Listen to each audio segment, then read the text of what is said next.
Good afternoon. I'm back. Hopefully, I got time if it doesn't rain. Yeah, Mr. Bookman's in the house. Mr. Bookman, do it better like the reading rainbow. All right, that's my little thing. I don't have a studio, so hey, I'm not on a budget. This is part 4, I think. Or I'm gonna read this, okay? If you like Stephen King, okay? We did all these chapters here. See, I didn't read the first part, so let me read this first part of this book because this was not in the movie, okay? They didn't show this in the movie. That made me mad, that disappointed me. So here you go. When I was playing my primitive brand of rhythm guitar with a group called the Rock Bottom Remainders, Warren Zevon used to gig with us. Warren loved gray t-shirts and movies like Kingdom of the Spiders. Remember that? He insisted I sing lead on his signature tune, Werewolves of London. During the encore portion of our shows, I said I was not worthy. He insisted that I was. Key of G, Warren told me, and how like you mean it. Most important of all, play like Keith. I'll never be able to play like Keith Richards, but I always did my best, and with Warren beside me, matching me note for note, and laughing his full head off, I always had a blast. Warren, this howl is for you, wherever you are. I miss you, buddy. There. That was supposed to be part of the first book, the first page of the book, you know what I'm saying? But hey, they didn't want to put it in the movie, you know. Well, back on chapter 5, I guess, here. See, when I went up to and made her wrinkle her nose. Here we go. In one hand, she had the hammer from her little box of widow's tools. As she turned the knob and pushed the bathroom door open, she raised it. The bathroom was empty, of course, but the ring of the toilet seat was down. She never left it that way before going to bed. Hold up. Because she knew if Danny wandered in only 10% awake, he was apt to forget to put it up and piss over it. Also, there was a smell, a bad one, as if a rat had died in the walls. She took a step in, then two. She saw movement and reeled, hammer upraised to hit whoever, whatever.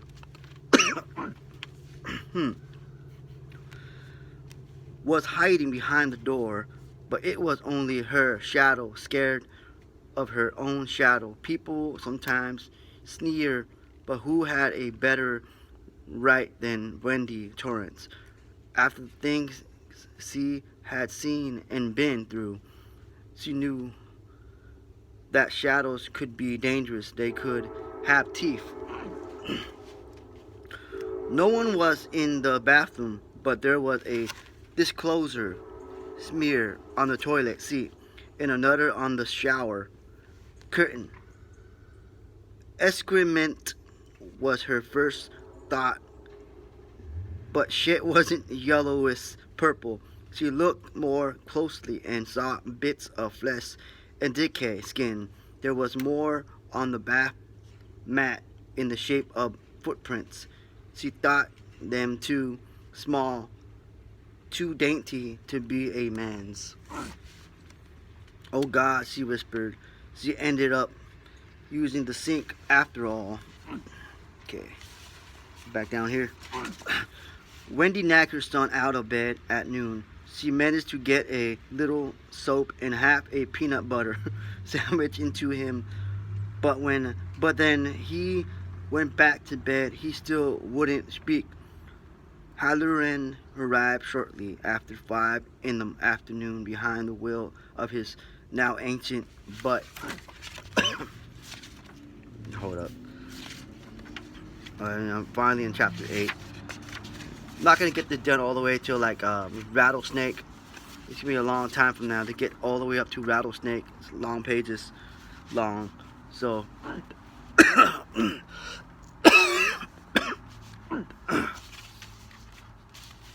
gotta clear my voice, okay. Hold up, let me get to it. Ancient but perfectly maintained and blindingly polished red Cadillac. Wendy had been standing at the window waiting and watching as she had once waited and watched for her husband, hoping Jack would come home in a good mood and sober.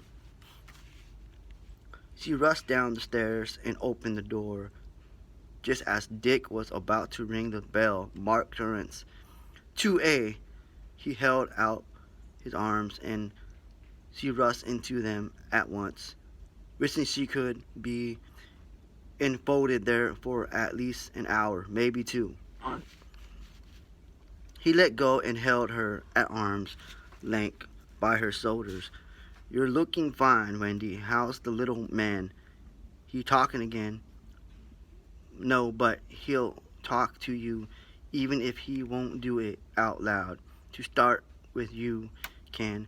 Instead of finishing, she made a finger gun and pointed it at his forehead. Okay. Remember what I'm reading in this book, okay? "Not necessarily," Dick said. His smile revealed a bright new pair of false teeth he overlooked and had taken most of the last set on the night. The boiler blue. Jack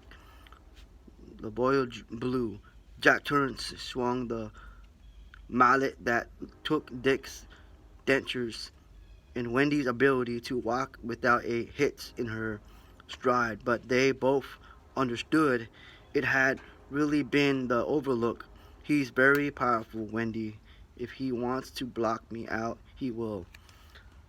I know from my own experience. Besides, it'd be better if we talk with our mouths better for him. Now tell me everything that happened." It's a long book right here.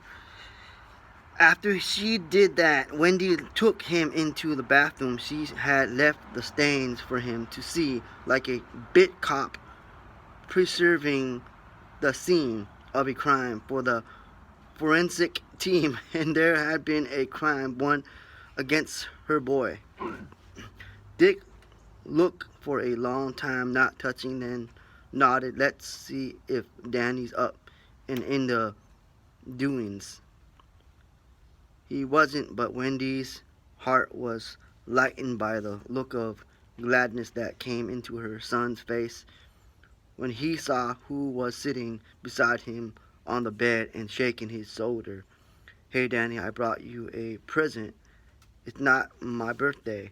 Wendy watched them, knowing they were speaking but not knowing what it was about. Okay. I don't know how long I can do this. I do a few pages long and call it quits for tomorrow. Okay. Dick said, "Get on up, honey. We're gonna take a walk on the beach." Dixie came back. Mrs. Massey from room 217 came back. Dick gave his shoulder another shake. "Talk out loud, Dan. You're scaring your ma." Scaring your mom, scaring your mom. Danny said, "What's my present?" So, Dick smiled. "That's better. I like to hear you, and Wendy does too." Yes, it was all she dare say. Otherwise, they'd hear the tremble in her voice and be concerned. She didn't want that. "While we're gone, you might want to give the bathroom a cleaning," Dick said to her. "Have you got kitchen gloves?" She nodded. "Good, wear them."